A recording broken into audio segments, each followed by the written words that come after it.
Could I have a roll call for the meeting, please? Rhonda Mitchell, Here. Steve Meyer, Colin Meehan, Here. Michael Thayer, Randy McIntyre, Here. Matt Roeder, Here. Joy Richards. Here. Great, thank you. Matt, could you lead us in the Pledge of Allegiance, please?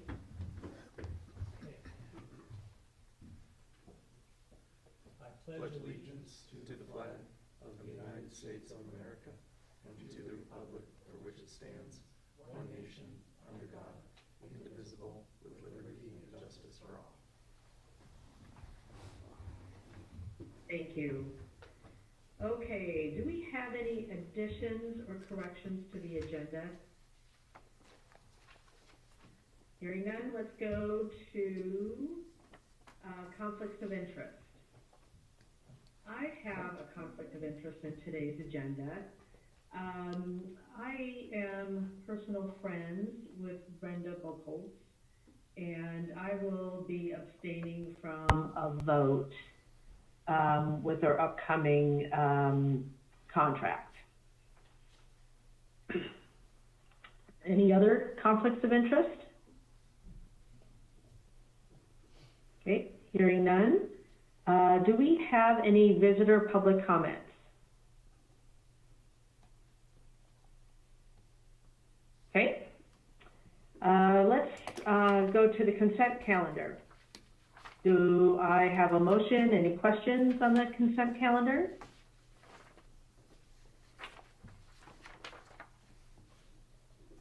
I'd like to make a motion. Is there a motion?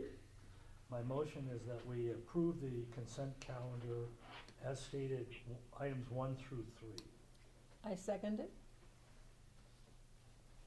First and seconded. Any other additional questions? Okay, could we have a roll call vote, please? Rhonda Mitchell, Yes. Colin Meehan, Yes. Randy McIntyre, Yes. Matt Roeder, Yes. Joy Richards. Yes. Thank you. Now we'll move to our annual report. Melissa, is this for you? Yeah, so I'm going to see if I can share my screen. So let's do,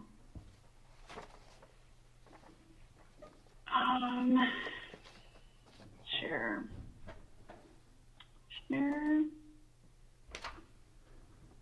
Can you all see that? Yes. Does that look good to you guys? Yes. Yep. Okay. Okay, so this is our 2025 annual report. This report is required by Idaho code. It's one of the many things that Idaho State does to ensure transparency with urban renewal agencies. And it's also an opportunity to kind of show or remind the public what the Hayden URA has done over the last 20 years. Okay, so here's our basics. This map is updated, you will notice, because the district got expanded a bit in 2025, at the end of 2025. So the area in blue is the area that existed before within the district, and then the pink, if you can see that, are the little bits of areas that were added when we did that amendment in 2025. And the red is the city of Hayden limits. So the district was created in 2005 and will mature in 2029. We can continue to operate through the end of 2030 since people pay their taxes in the rear. This is a slide that we've had the last couple of years. These were the objectives in the original plan document, and I've highlighted the ones that we've tended to focus on, especially in the last few years. So it's strengthening the economic base by installation of needed public improvements to stimulate new commercial expansion and employment. Also strengthening the tax base by encouraging private development, thus increasing the assessed valuation within the HURA boundary, creating of public spaces and public art, participation in the development of civic buildings or community facilities, providing for adequate land for open space and street right-of-ways, and the construction and improvement of major street corridors along with accompanying utility connections. This comes out of the amendment. This is the project list that you all developed and was part of the feasibility study in that plan amendment. So these aren't necessarily in numerical order, but these are the projects that the board has thought that we may try to tackle through the end of the life of the district. So in 2024 and 2025, so we were really active in 2024, and then 2025 was kind of a planning year, and so I kind of combined the two together. So in 2025, we finished the expansion of the district with the city. We continue to support the city's Come Together Bench program. In 2024, you had purchased the Owl Cafe property, and in 2025, you demolished that building, but stored the sign for safekeeping. That's what that photo is. So we worked on kind of the very basic plan for a civic campus, which included improvements to McIntyre Park that has since moved on, and the city is running with McIntyre Park. And then the city also finished Ramsey Road, that federal aid project that took quite a long time to get through, 10 years or so. And that was only possible because the URA gave some additional funds that were needed to go to bid.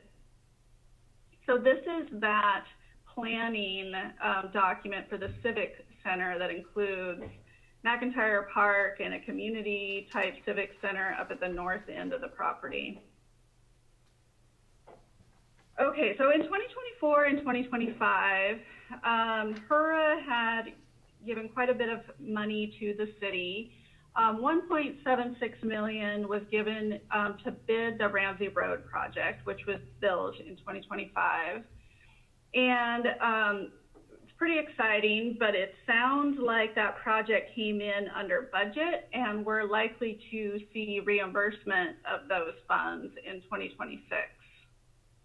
So then in addition to that, you helped to fund the sewer underneath that road so that they wouldn't have to come back and tear up the road to do the sewer. You also funded improvements at Crawford Park and that Come Together Bench program. Here's pictures of the sewer going in under Ramsey Road. That happened in 2024. And here's from the ribbon cutting of that federal aid project, the Ramsey Road Federal Aid Project. So that was completed in 2025. And this also happened in 2024. Here are some improvements to Crawford Park.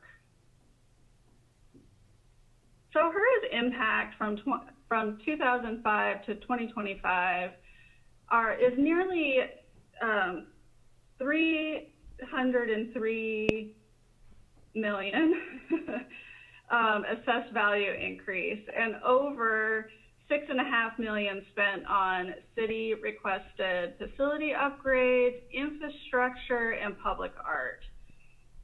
And then also through owner participation agreements, which I'll talk about later, $587,000 for public infrastructure reimbursed through those programs. And here are just a laundry list of public infrastructure expenditures within the last 20 years, getting close to $7 million worth.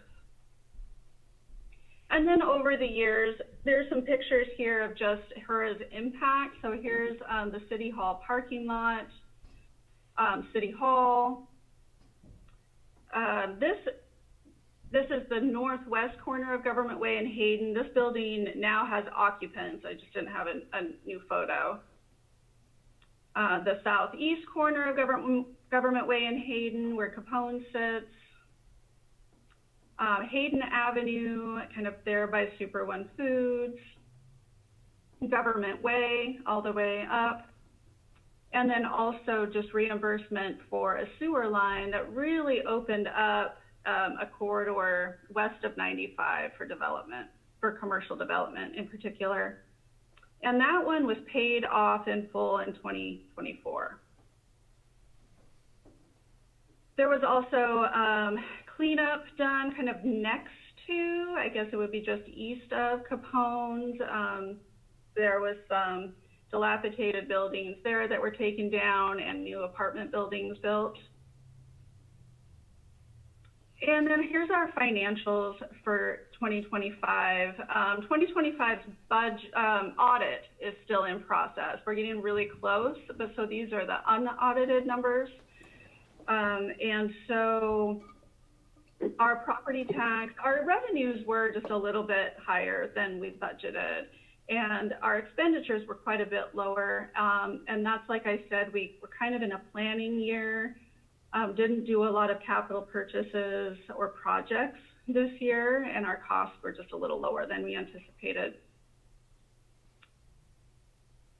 And then this is just looking back at the financial history, the last few years, how much the tax increment has been, the total revenues, the total expenditures, and where we kind of sat, we think, at the end of 2025. So this is just a reminder, and also for the public, anyone who is watching the video, what is an owner participation agreement? So when there are barriers to development or redevelopment of a property within the district, that could be the lack of public infrastructure or maybe just characteristics of the site that make it very difficult to develop. A developer can approach HURA with a proposal for HURA to assist by reimbursing the developer with the increment generated on their own property. So generally, the developer has only been eligible to receive up to 75% of the increment generated each year, and the remaining 25% goes back to HURA for other activities. That's not state code, that's just been HURA's policy. So we've had several. The Hayden Village OPA was fully reimbursed in 2024. And that, like I said earlier, put in a 24-inch sewer line west of Highway 95 and allowed for those parcels to develop into light industrial and commercial. And there's been quite a bit of activity in there since. The Chubbs OPA is that property that was just east of Capone's on Hayden Avenue. And they can get reimbursed for a total of about 81,000, and so far they've been reimbursed 29,000. So they have 51,000 remaining. The Rock Properties OPA was nested within that Hayden Village OPA, so they've only been getting reimbursed now that that Hayden Village one is now paid in full. So to date, they've been reimbursed about 55,000 of the 1.6 million that they can get reimbursed if they were to generate that much increment by the end of the district. HURA does not have to pay them the remaining balance when the district closes. Marketplace at Miles, they're chipping away. They've done a little bit of work there. They demoed a building. They have a coffee stand there. I think they're working on a little market that's going to go in there. They have not received much reimbursement of increment yet because they haven't generated much. So right now they've just been reimbursed about $1,300. Question. Hello? Yeah. Sorry to interrupt. Could you go back to Rock Properties, please? I have a question. You said that Yeah. That HURA would not be under, is this true? HURA would not be under any obligation when the district expires to continue reimbursement for the OPA, or does that contract, if the district were to be renewed or started up again, is there any obligation to reimburse rock properties based on that OPA? There is not. The agreement expires in, I believe it's December 31st, 2030. So it would be at the end of when HURA would receive funding for this district. And Pete, if you're on and I didn't explain that well. No, you explained it correctly. Yeah, the contract would expire upon the termination of the district. And if a new district is formed, it would be a new district, correct. And the contract would not fall under the new district. Thank you. And this district can't be extended any further. It's already as long as it can be. Does that answer your question, Matt? Yes, thank you, Melissa and Pete. Thank you. Yep. Okay, and then as a part of the annual report, we have to discuss properties that are owned by the URA and kind of why we're holding on to them. So these properties that I've shaded kind of in a pinkish color are the ones that HURA owns. Those are planned to be part of the civic center that HURA has moved forward with design on. And so that's why we're holding on to those pieces of property. This was noticed in the paper as required.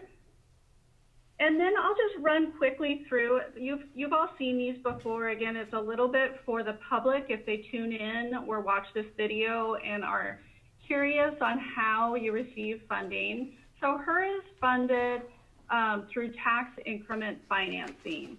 And that's what happens is that when the district is first created, the valuation of the property is sort of frozen. It's not frozen, but it's frozen so that becomes the base. So then any valuation increase from there on, that is called the increment. And so the increment is generated by the increase in the assessed value from the time it's created until it's closed. So the taxing districts for properties within the district, they create their levy rates based on that frozen base valuation of properties inside the district. So I do get quite a few calls on when tax bills go out, and why is HURA such a large component of tax bills at this point? And it's because we're nearing the end of this revenue allocation area. So we've grown for over 20 years, these valuations have. And since the districts make their budget based on the valuation in 2005, the increment makes up a big chunk of that tax bill at this point. So I hope that makes sense. But properties are taxed the same whether they're inside the boundary or out. So people think, well, if I was outside the HURA boundary, then my tax bill would be a lot lower, and that's incorrect. It would just be that your taxes would go to those other taxing entities in the same proportion. So I thought this pie chart kind of helped. So if you had a valuation, let's say you have a commercial property that redeveloped with, sometime after 2005.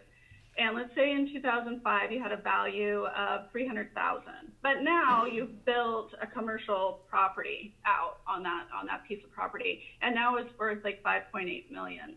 So let's say your tax bill is $26,000. If you're outside the HURA district, this is kind of how your tax bill is made up, and this green is the city of Hayden, maybe 20-ish% of the total tax bill.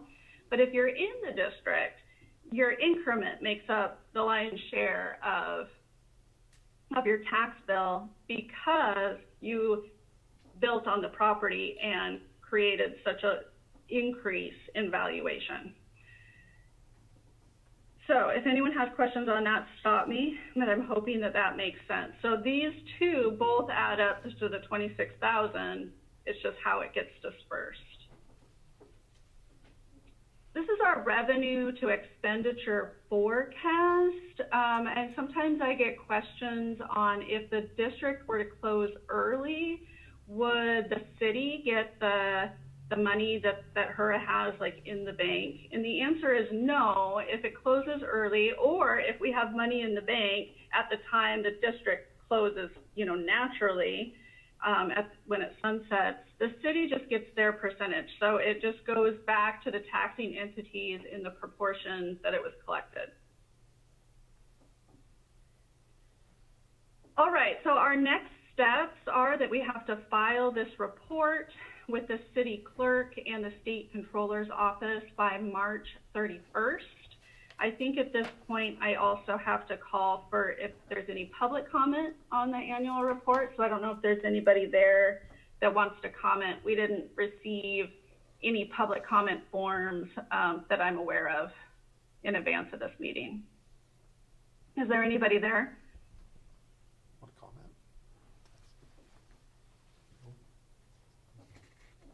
No? All right, any other questions on the annual report? I have one question, Melissa. On the 2025 budget, there was about a 20% increase in revenue. Was that due to development, or was that in any way due to the expansion of the district? Was that all the development south of here that was pretty expensive development? It wouldn't be because of the expansion of the district, because that didn't get finalized until the very end of 2025. So it's just that we're relatively conservative on when we estimate how much we're gonna get through tax increment. And so we just don't wanna overshoot it. So we're a little conservative anyway. And then, yeah, that there's just been increases in valuation within the district. Thank you. District did 20% more than the city did 20% more. Any other questions? District got 20%. Well, Melissa, thank you. That was an excellent job, as always. We appreciate it. Now, Pete, you always have to help me and walk me through this. I need to end our current session to go into executive. Is that correct? Did we have a motion to approve the annual report? No. Oh, no. I'll We move- still like the way Melissa did it, but no, we didn't yet. Thank you for keeping me on track. Okay, we have an action item for our annual report. Do we have a motion to approve the annual report as presented? I'll move that we approve the annual report as presented. Second. Moved and seconded. Any additional questions? Hearing none, can I have a roll call vote, please? Rhonda Mitchell, Yes. Colin Meehan, Yes. Randy McIntyre, Yes. Matt Roder, Yes. Joy Richards, Yes. Great, thank you.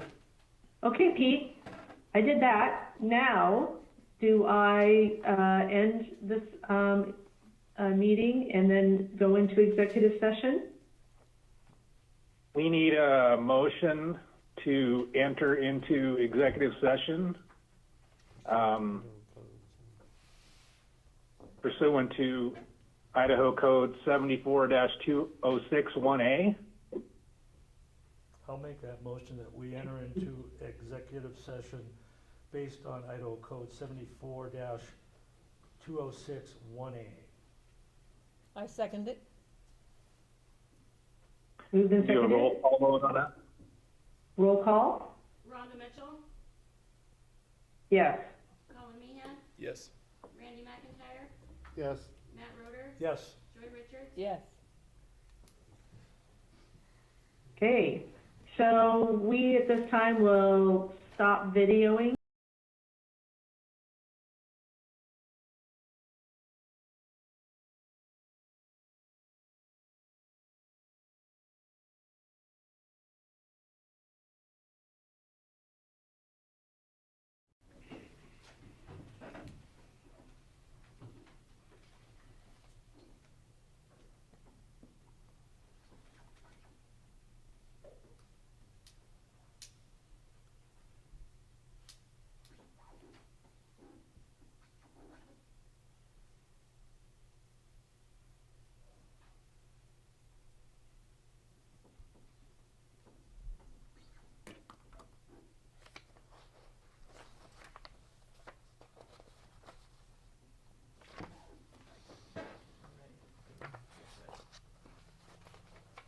we're good, Rhonda. Great. Welcome back. We're back at a regular meeting, and we have new business on the agenda next, which is the Accuwize Contract for Executive Director Services. Do I have a motion? I move that we accept the Accuwize Contract for Executive Director Services. Second? It's been moved and seconded. Can I have a roll call vote, please? I'd like to have some discussion. Is there any discussion? Oh, I'm sorry, any discussion? Yeah, my first question would be, where we're going out for a contract on an independent contractor agreement, do we have to put out an RFP for it? Not for professional services, Matt.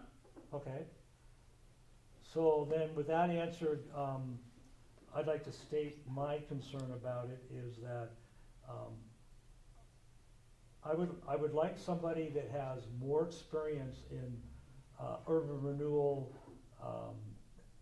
understanding, has worked with urban renewal projects, and has a knowledge of the law too, not as an attorney, but as an overview.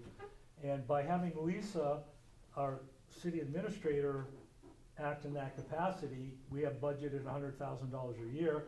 There could be a substantial savings to the taxpayer by having Lisa do it, because she won't be charging, the city won't be charging for that position. So for that reason, I will vote no on this.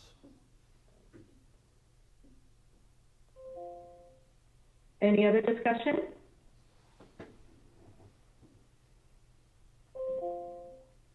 Okay, so we have a motion. Do I have a second for the motion? We already had a second. Oh, we had a second, I'm sorry. So we're just up for a roll call vote, please. And Rhonda, you're going to recuse yourself from the vote, right? Yes. Yeah. Colin Meehan, Yes. Randy McIntyre, Yes. Matt Roeder, No. Joy Richards, Yes. Great, thank you, everyone. Okay, next on the agenda, and wait, I should say, I understand Brenda is in the audience. yes. Yes. Brenda, you there? Hi, Brenda. Hi, Rhonda. Welcome to our committee. Thank you. We look forward to working with you. I look forward to working with all of you as well. Thank you. Okay, Executive Director report. Melissa. Yes. There's not a whole heck of a lot that hasn't already been discussed. Nothing new with OPAs. Civic Center, where we're at is the city, my understanding is the city's hired the same architect to do a space needs analysis for them, which will inform the community center part of the Civic Center floor plan. So we'll regroup kind of as that gets finished up, so that then we can have the architect move forward with that 15% design that we talked about. So I think that it'll be good, because it'll allow us to stop kind of spinning around on what the city's needs are in that building. So that will be great. So that'll just be ongoing probably in March. And then, as you know, the boundary expansion is complete, and it's now been recorded with the county and the state, and everything's good to go on that. Let's see, nothing new on 58 East Orchard, except that we did find out that the air conditioning was in fact repaired back in August, and we got the invoice for that. So that was a little confusing, but it did happen, and we've settled up on that now.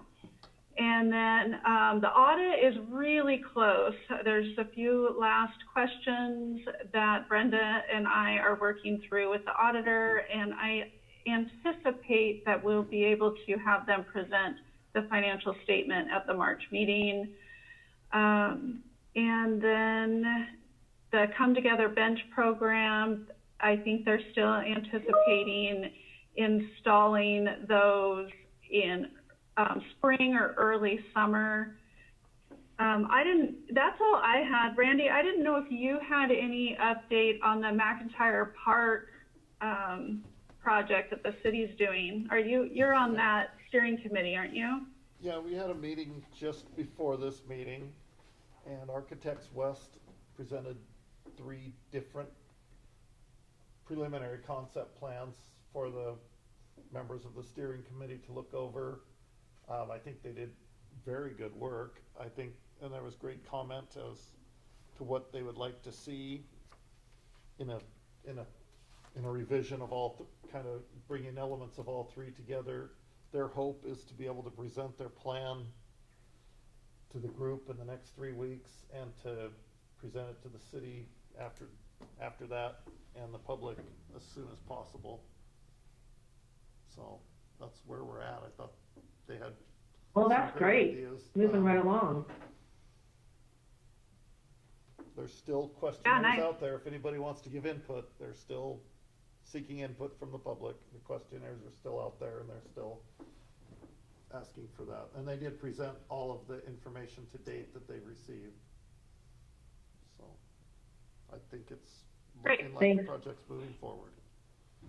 I hope. Melissa, do you have anything else? I do not. Nope. I have a couple things. I wanted to put together from the board a couple committees. I think with the change of the executive director position, one being I would like a board member to be kind of the liaison for our rental property. Work with the property management company if there's any issues, and make decisions on any repairs that might transpire. As we know, the property won't be around for long period of time, but it is something that needs some attention. Melissa, there was a certain dollar amount that the board gave you approval to make decisions on, correct? Do you remember what that was? I don't. I'd have to look back at minutes. Okay. I thought it might have been like $2,500, but maybe it's less than that. Yeah, so I need you to look at that. Is there anyone on the board that would like to become the liaison for the rental property? I don't mind helping out with that, unless anybody else is excited Well, about it. I'll help you. I can't imagine anything comes up too much, right? I mean, the property manager's taking care of 99% of it, so yeah, that's fine. It's just if something breaks, then they have to get a hold of you, and then sometimes the renters get behind and they talk to you about that. And do you want to charge late fees, or do you want to give them a few days and that kind of a thing? So, no, it's not super time consuming, but it is something. So Colin, would you like us to use your contact information to let the property manager know to get a hold of you if issues come up? Yeah, that'd be fine. And then Melissa, do we have to change where the checks are mailed, or they still go to the same spot? We will have to change everything with all of our invoices and everything for HURA. Yeah. Okay, and then we're also going to have to change signature cards for everything, correct? No, because we're not, Lindsay and I. You're not signers on any of the accounts, okay. No, but we will change access to bank accounts and stuff like that. So we should talk that all through and figure out how you want to handle that. Okay. And then the other thing that was recommended, because we're like combining now the bookkeeper with the executive director, is putting together a committee to review the financials before they're put in the board packet. Do I have any volunteers who would like to join that committee for review? say, I could probably be happy to do that. It's just reviewing the packet early before we put it, or reviewing the notes early before we get the packet done. Who's the secretary and treasurer? You're one of them. I'm one Do you of them. want, you know who isn't present, on our board that might be a good, partner with you, Randy, is, Michael Clare. Michael. Is Michael the secretary or the treasurer? He's none of Oh, he's not. of that. Oh, I didn't know that. Well, Yeah, I think Steve is the treasurer on our committee. Colin's the secretary.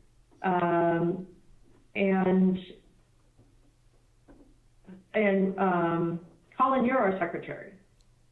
I believe so. Yeah. So, now that I think about that, I wonder, if Steve should also be on the review committee, the bookkeeping review committee, seeing how he is treasurer. Do you just want to follow up with both That of would them, make some good sense. Rhonda?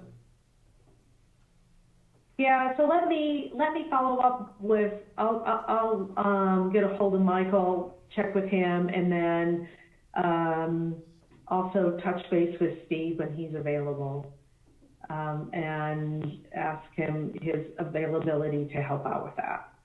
I can't imagine it's a once a month commitment that would take, some time just to review and cross-check the numbers. So, does that make sense? Does that seem like that would work out well? Yeah. Sounds Okay. good.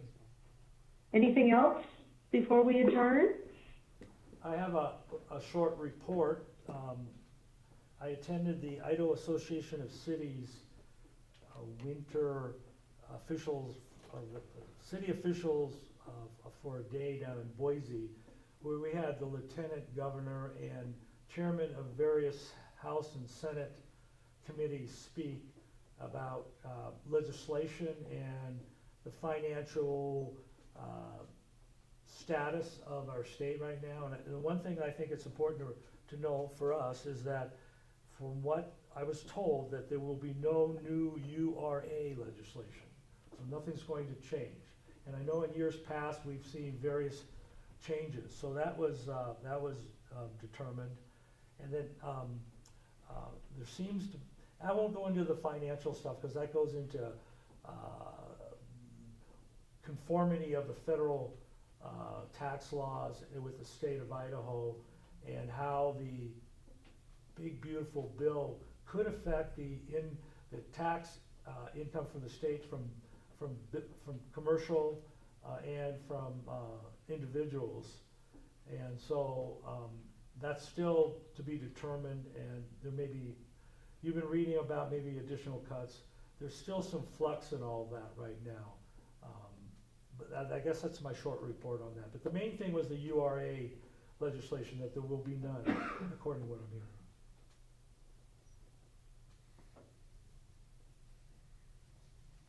Melissa just said they can't hear you anymore. Hello?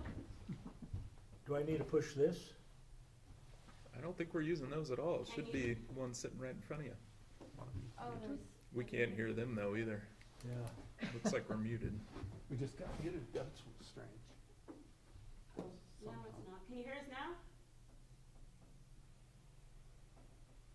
Can you hear us, Rhonda? Yeah, now we Melissa? can. Okay. Yeah. That was So all. Matt, can you, Now we can't hear you. Now we can't hear you.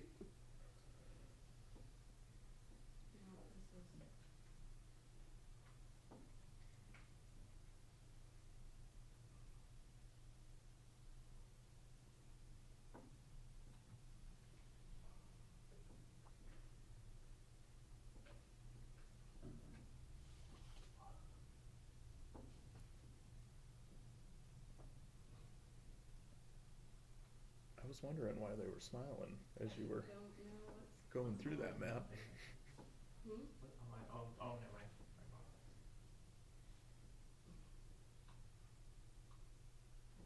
Blame it on me.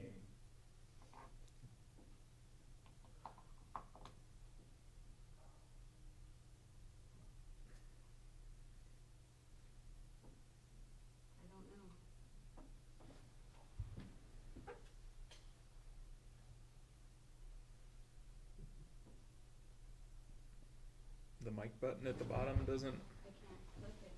at the bottom center of the screen? This one too. Yeah. It just moves it. Oh. That went from green to nothing. I wonder, cause Melissa was presenting at one time. Maybe Melissa's the presenter still. That was green and it went off. It was something Lindsay did. Then it goes to red if I push it. I have no idea. Hey, we can't hear you either, and I can't get this red mark off of here, off the mic or anything. We didn't do anything. I think Melissa pushed something. Is it on your side? Are you still presenter? Can you like unmute us? Yeah, even down at the bottom on the mic, I can't. If I click that, it's not, doesn't do anything. Let's see.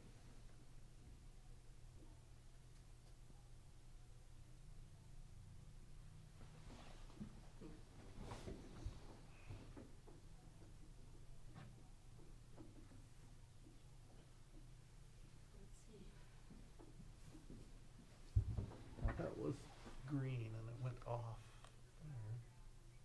Oh, let me try it again.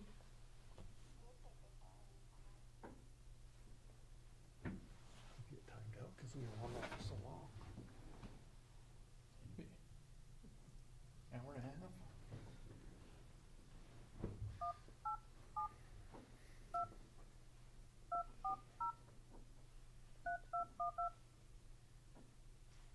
not. No, the call's still on. Let me end it and try it again.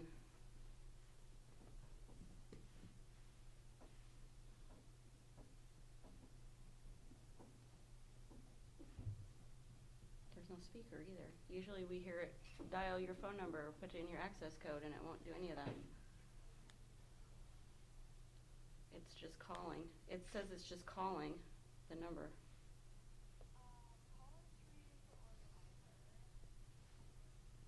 Hold on, did I ask us to open it or anything?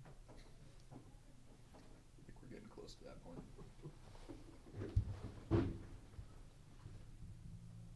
Could you make I a would- motion, because who's the vice chair?